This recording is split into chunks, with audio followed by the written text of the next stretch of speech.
എൻ്റെ പേര് മേരി, ഹസ്ബൻഡിൻ്റെ പേര് ടോമി. ഞാൻ വാഴപ്പള്ളി വീടും മൈലമ്പാടി, മീനങ്ങാടി, വാളവേൽ ഇടവകം, മാനന്തവാടി രൂപതയിലാണ് ഇപ്പോൾ ഞാൻ താമസിക്കുന്നത്. ചെറുപ്പം മുതലേ തന്നെ ഒരു ക്രിസ്തീയ കുടുംബത്തിൽ ജനിക്കാനും ആ ക്രിസ്തീയ പാരമ്പര്യം അനുസരിച്ച് ജീവിക്കാനുള്ളൊരു കൃപ കിട്ടി. ആദ്യമായി തന്നെ എൻ്റെ യു പി സ്കൂൾ പഠനകാലം സെൻറ്റ് ആൻ്റണീസ് ചർച്ച് കോട്ടത്തറ ഇവിടെ അനുബന്ധിച്ചുള്ള സ്കൂളിലായിരുന്നു. അതുകൊണ്ട് തന്നെ പള്ളിയും സ്കൂളും വളരെ അടുത്തായതുകൊണ്ട് ഇൻ്റർവെല്ലിനൊക്കെ എപ്പോഴും പള്ളിയിൽ പോകാനും അതുപോലെ തന്നെ സിസ്റ്റേഴ്സ് എപ്പോഴും നമുക്കൊരു സപ്പോർട്ട് ഉണ്ടായിരുന്നു. ക്രിസ്തീയ പാരമ്പര്യത്തിൽ ജീവിക്കാനും പ്രാർത്ഥനയോടെ ജീവിക്കാനും അവരുടെ എപ്പോഴും സഹായം ഉണ്ടായിരുന്നു. അതുകൊണ്ട് തന്നെ എപ്പോഴും എന്താവശ്യം വന്നാലും ദൈവത്തെ ആശ്രയിക്കാനുള്ളൊരു ബോധവും പ്രത്യേകിച്ച് അമ്മയോടുള്ള ഭക്തിയും തുടങ്ങിയത് അവിടെ നിന്നാണെന്നാണ് ഞാൻ കരുതുന്നത്. പ്രത്യേകിച്ച് നമുക്ക് ഈ ക്രിസ്മസിനോടൊക്കെ അനുബന്ധിച്ച് എപ്പോഴും സുഹൃദേവങ്ങളൊക്കെ പറഞ്ഞു തരുന്ന സിസ്റ്റർമാർ, അതുപോലെ തന്നെ ഓരോ മോറൽ ക്ലാസ്സൊക്കെ ഉണ്ടായിരുന്നു. അപ്പോഴും ദൈവത്തെ പറ്റിയും മാതാവിനെ പറ്റിയൊക്കെ അന്ന് പറഞ്ഞു തരാം. പക്ഷെ നമുക്ക് ആദ്യത്തിലൊരു ആഴത്തിലൊരു ബോധം അന്ന് ഉണ്ടായിരുന്നില്ലെങ്കിൽ പോലും പിന്നീട് അത് നമ്മുടെ ജീവിതത്തിൽ അത് നന്നായിട്ട് ബാധിച്ചിട്ടുണ്ട്. പ്രത്യേകിച്ച് സുഹൃത ജപങ്ങൾ.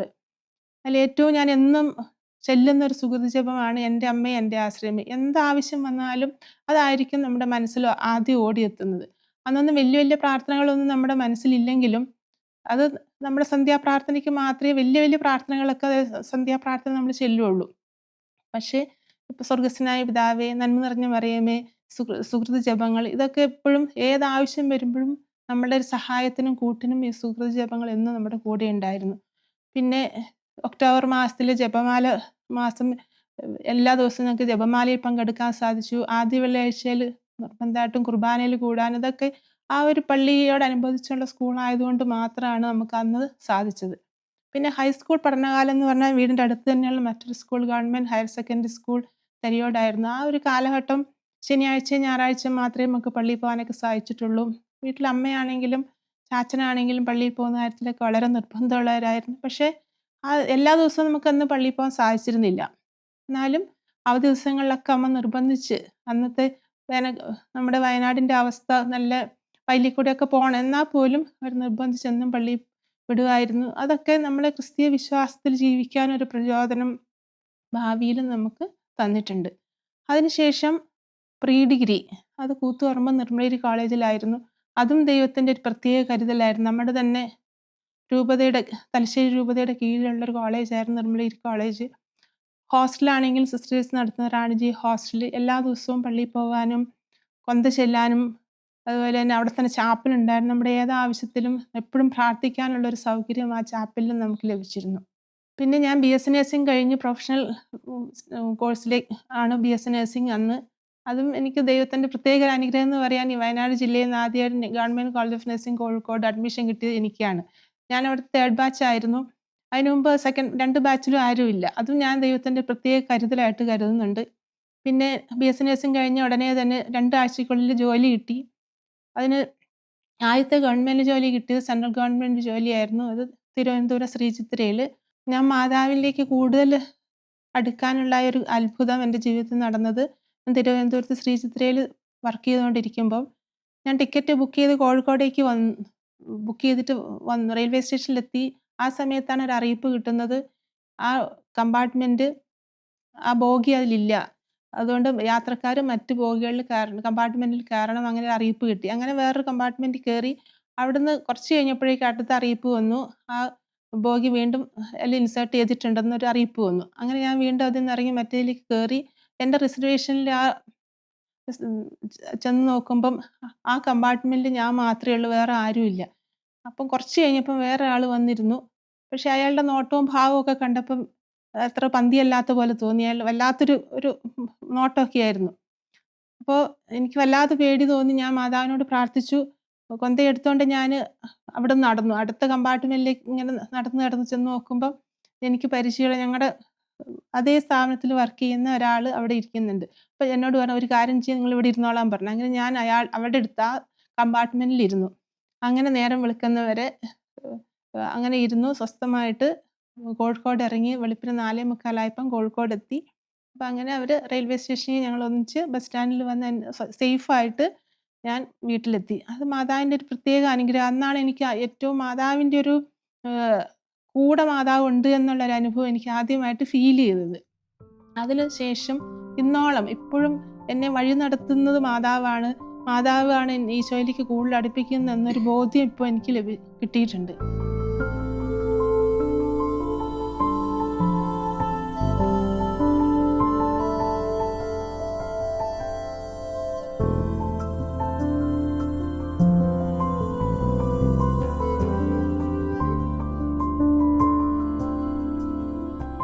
മാതാവ് എൻ്റെ ജീവിതത്തിൽ ഇടപെട്ട മറ്റൊരു സംഭവമാണ്, ഞാനിന്നൊരു ഒരു ക്യാൻസർ രോഗിയാണ്. ഫെബ്രുവരി മാസത്തിലാണ് എൻ്റെ ബ്രസ്റ്റിൽ ചെറിയൊരു മുഴ അനുഭവപ്പെട്ടു.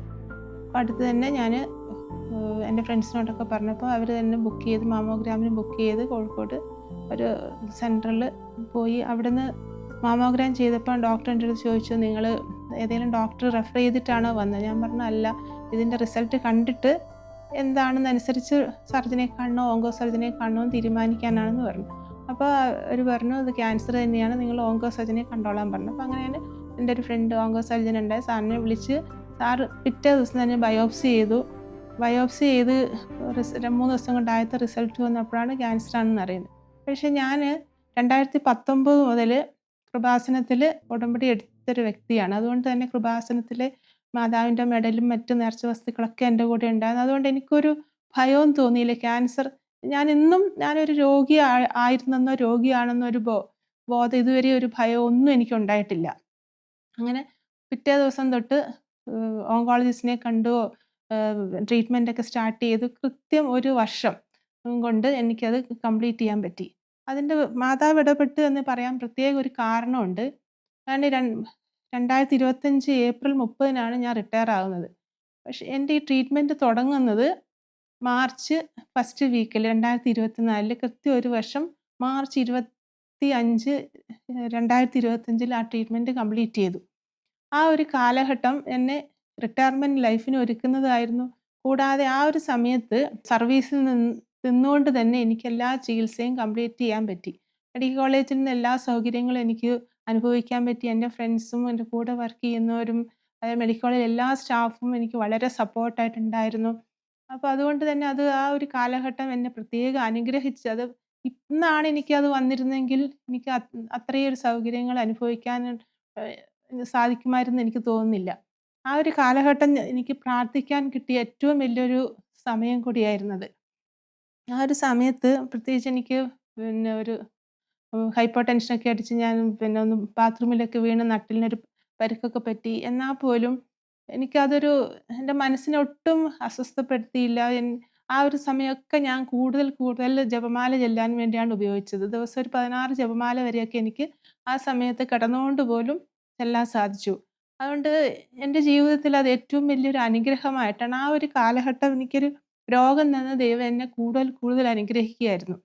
അത് തന്നെ എൻ്റെ കൂടെയുള്ളവർക്ക് പ്രത്യേകിച്ച് കോളേജിലും എൻ്റെ ഹോസ്റ്റല് ക്വാർട്ടേഴ്സുകൾ അതുപോലെ എൻ്റെ പരിസരത്ത് അതുപോലെ എൻ്റെ വീട്ടിൽ എൻ്റെ ഈ നാട്ടിൽ ഉള്ളവർക്കൊക്കെ ഞാനെന്നും ഒരു ക്യാൻസർ രോഗിയെ കാണാൻ വരുന്ന ആ ഭാവത്തോടെ വരുന്ന എല്ലാവരും "ഓ നിനക്കിതൊന്നും നിന്നെ വേശിയിട്ടില്ലല്ലോ" എന്നാ അവർ ചോദിക്കുന്നത്.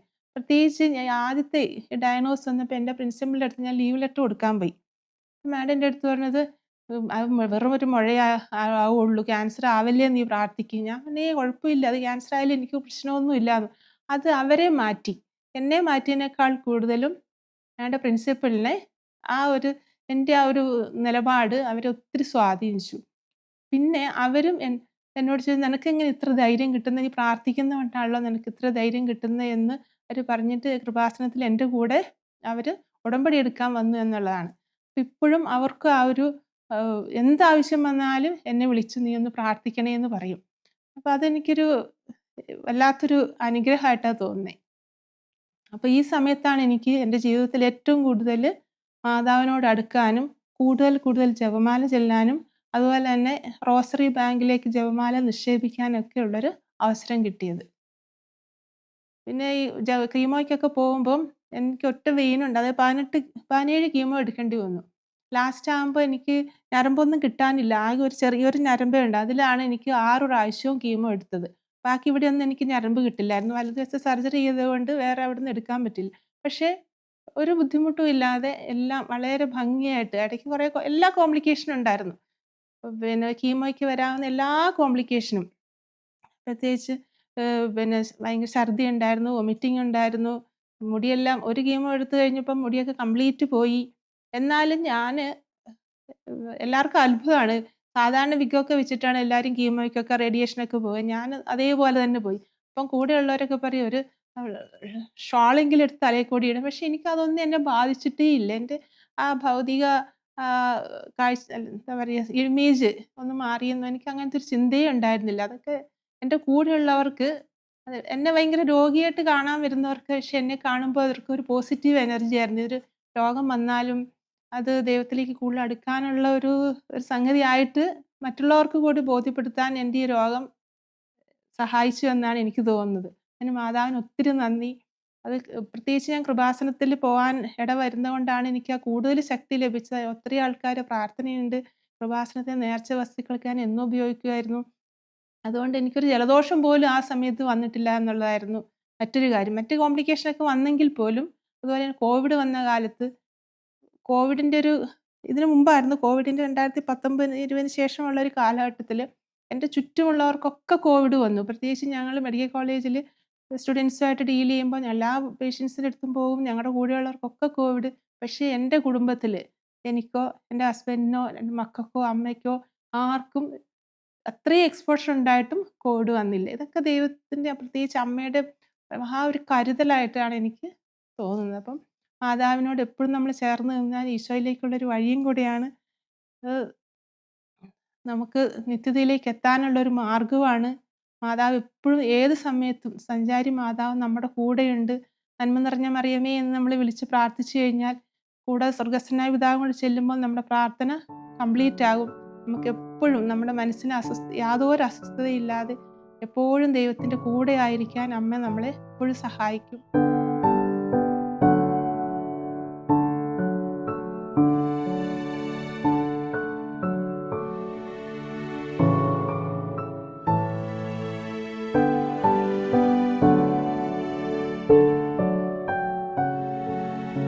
എനിക്ക് നല്ല വിശ്വാസം ഉണ്ടെങ്കിലും മക്കൾക്ക് അത്രയും ഒരു ബോധ്യവും വിശ്വാസവും ഇല്ലായിരുന്നു. അവർക്ക് പേഴ്സണൽ ആയിട്ടുള്ള ഒരു എക്സ്പീരിയൻസ് ഇല്ലാത്തതുകൊണ്ടായിരിക്കണം. അതുകൊണ്ട് ഞാൻ എപ്പോഴും അവർക്ക് വേണ്ടി പ്രാർത്ഥിക്കും. അവർക്കൊരു അനുഭവം ബോധ്യം ഉണ്ടാവണേ എന്ന് ഞാൻ പ്രാർത്ഥിക്കുമായിരുന്നു. അങ്ങനെ ഒരു ദിവസം എൻ്റെ മൂത്ത മോൻ അശ്വിൻ അമൽജ്യോതി എഞ്ചിനീയറിംഗ് കോളേജിൽ ബിടെക്കിന് പഠിക്കുമ്പോൾ ഒരു ദിവസം ഒരു ഭാരത് ബന്ദ് ഏഹ് രാത്രി 12 മണി തൊട്ട് പിറ്റേ ദിവസം രാത്രി 12 മണി വരെയായിരുന്നു 24 ഹവേഴ്സ്. ഒരു അന്ന് അവൻ എന്റടുത്ത് വിളിച്ചു. ഉച്ച കഴിഞ്ഞപ്പോൾ വിളിച്ചു പറഞ്ഞു, "എല്ലാവരും വീട്ടിൽ പോവുകയാണ്. മമ്മി ഞാനും വരുകയാണെന്ന്" പറഞ്ഞു. അപ്പം ഞാൻ കോഴിക്കോട് ഹോസ്റ്റലിൽ നിൽക്കുകയാണ്. സ്റ്റുഡൻറ്സ് ഹോസ്റ്റലാണ്. അപ്പം വേറെ ആരെയും അങ്ങോട്ട് പിന്നെ സമ്മതിക്കില്ല. പക്ഷേ ഞങ്ങളുടെ റിലേറ്റീവ് കോഴിക്കോട് തന്നെയുണ്ട് ദേവഗിരിയിൽ. അപ്പം ഞാൻ പറഞ്ഞു, "എന്നൊരു കാര്യം ചെയ്യ്, നീ അങ്ങോട്ട് പോര്. അത് കഴിഞ്ഞ് ബന്ദ് കഴിയുമ്പോൾ നമുക്ക് വീട്ടിലേക്ക് പോകാം."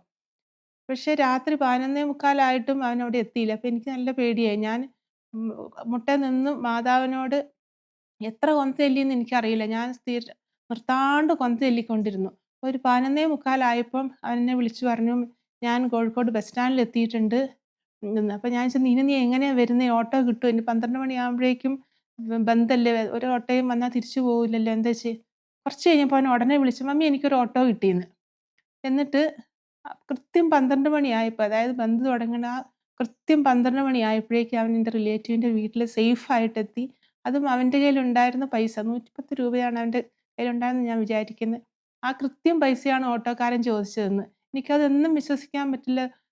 മാതാവ് ഇടപെട്ട് ആണ് അവനെ സേഫായിട്ട് അവിടെ എത്തിയെന്നാണ് ഞാൻ കരുതുന്നത്. കാരണം സാധാരണഗതിയിൽ നമ്മൾ വിചാരിച്ചാൽ ഒരു ഓട്ടോക്കാരനും കോഴിക്കോടുള്ള ഒരു ഓട്ടോക്കാരൻ എന്തായാലും 11:45 വരെ അവിടെ വെയിറ്റ് ചെയ്യില്ല. മെഡിക്കൽ കോളേജിലുള്ള ഓട്ടോക്കാരാണെങ്കിൽ അവരവിടെ പോയി കിടക്കുകയില്ല. ഈ കോഴിക്കോട് നിന്ന് വരുന്ന ഒരു ഓട്ടോക്കാരന് 12 മണി കഴിഞ്ഞിട്ട് തിരിച്ച് കോഴിക്കോട് എത്താനുള്ള ഒരു സമയവും കിട്ടില്ല. അത് അവനും വിശ്വാസം വന്നൊരു അനുഭവമായിരുന്നു. എൻ്റെ വിശ്വാസത്തെ ആഴപ്പെടുത്തിയ ഒരു സംഭവമായിരുന്നു.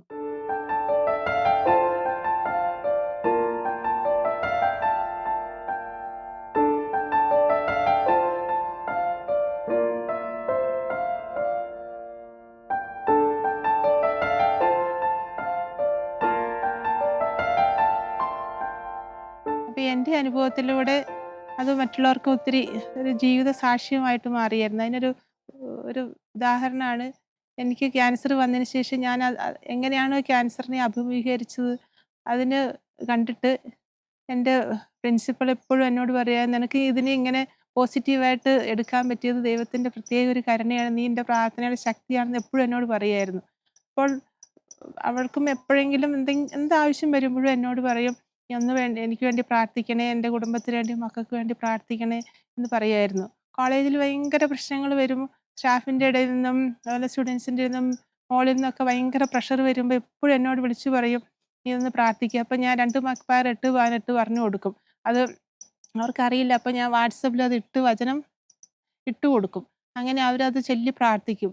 അപ്പം ആ കുറച്ച് ദിവസം കഴിയുമ്പോഴേക്കും പറയും, "അതൊക്കെ ഒരു പ്രശ്നം ഇല്ലാണ്ട് പോയി." അങ്ങനെ എപ്പോഴും എന്നോട് പറയുന്നത്, ഈ ഏപ്രിൽ 30 എനിക്ക് റിട്ടയറായി ഒപ്പിട്ടിട്ട് പോകാൻ പറ്റുമോയെന്ന് എനിക്കറിയില്ല. അങ്ങനത്തെ പ്രശ്നങ്ങളാണ് വരുന്നത്. പല സ്ഥലത്തു നിന്നും പ്രശ്നങ്ങൾ വരുന്നുണ്ട്.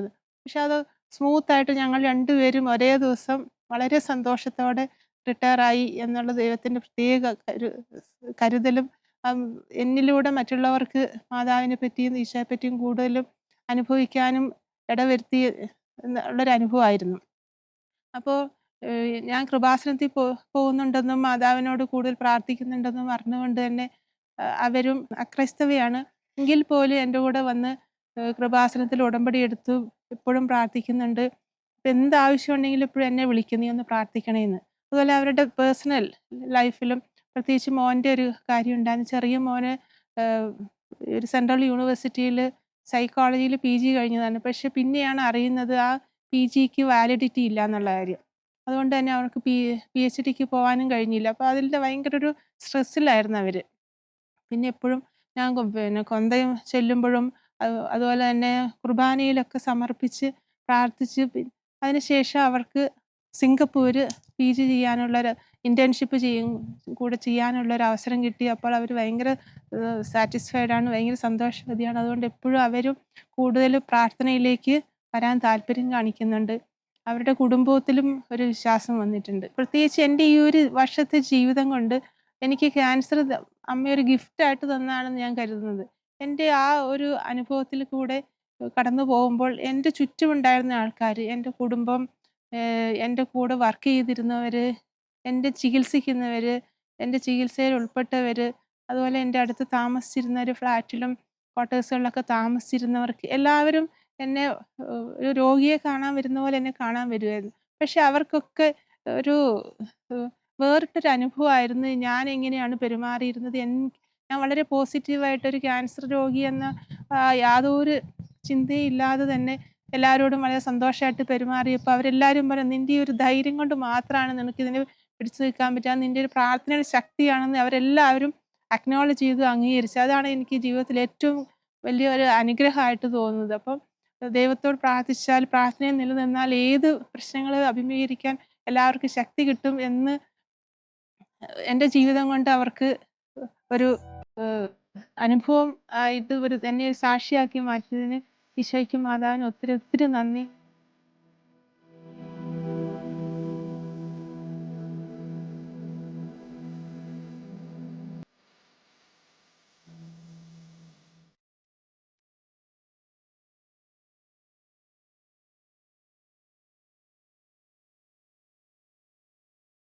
ഇപ്പോഴത്തെ എൻ്റെ പ്രാർത്ഥനാ രീതി എന്ന് വെച്ചാൽ രാവിലെ 5:30 എണീറ്റ് 5:30 കൃപാസനത്തിലെ പ്രാർത്ഥന ചെല്ലും. അതിനുശേഷം ഒരു കൊന്ത ചെല്ലും. പിന്നെ നമ്മൾ ഇരിക്കുമ്പോഴും നടക്കുമ്പോഴും കിടക്കുമ്പോഴും പിന്നെ ജോലി ചെയ്യുമ്പോഴും എപ്പോഴും കൊന്ത ചൊല്ലിക്കൊണ്ടേയിരിക്കും. പിന്നെ ഇപ്പം റോസറി ബാങ്കിലേക്ക് ജപമാല നിക്ഷേപിക്കുന്നുണ്ട്. അതുകൊണ്ട് പരമാവധി ജപമാല മറ്റുള്ളവർക്ക് വേണ്ടി ചെല്ലാൻ ഞാൻ ശ്രമിക്കും. ഇനി കൂടുതലായും ഇപ്പം ഞാൻ കൊന്ത ചെല്ലുന്നത് ഞാൻ വൈകുന്നേരങ്ങളിലാണ്. വൈകുന്നേരങ്ങളിൽ എൻ്റെ പണികളെല്ലാം കഴിച്ച് ഫ്രീ ആകുമ്പോൾ വെയിലൊക്കെ കുറയുമ്പോൾ എൻ്റെ വീടിന് ചുറ്റും നടന്ന് ഞാൻ കൊന്ത ചെല്ലും.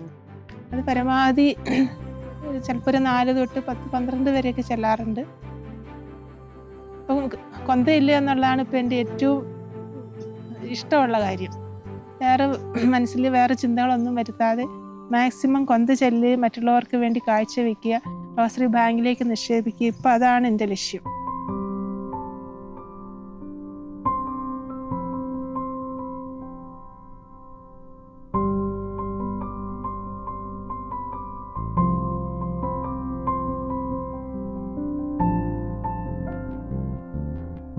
ഈശോ തൻ്റെ ജീവിതത്തിലെ ആദ്യത്തെ അത്ഭുതം പ്രവർത്തിച്ചത് കാനായിലെ കല്യാണ വിരുന്നിൽ വെച്ച് അമ്മയുടെ പ്രത്യേക മധ്യസ്ഥം വഴിയാണെന്ന് നമുക്ക് എല്ലാവർക്കും അറിയാമല്ലോ.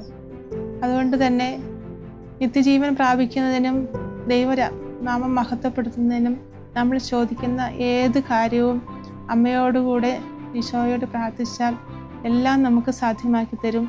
അതിന് തക്ക സമയവും തക്ക കാലവും ഉണ്ട് എന്ന് മാത്രം. അതുകൊണ്ട് ആരും നിരാശപ്പെടാതെ എല്ലാവരും അമ്മയോടുകൂടി പ്രത്യാശയോടെ പ്രാർത്ഥിച്ച് നിത്യജീവന് വേണ്ടി നമുക്കെല്ലാവർക്കും ഒരുങ്ങാം.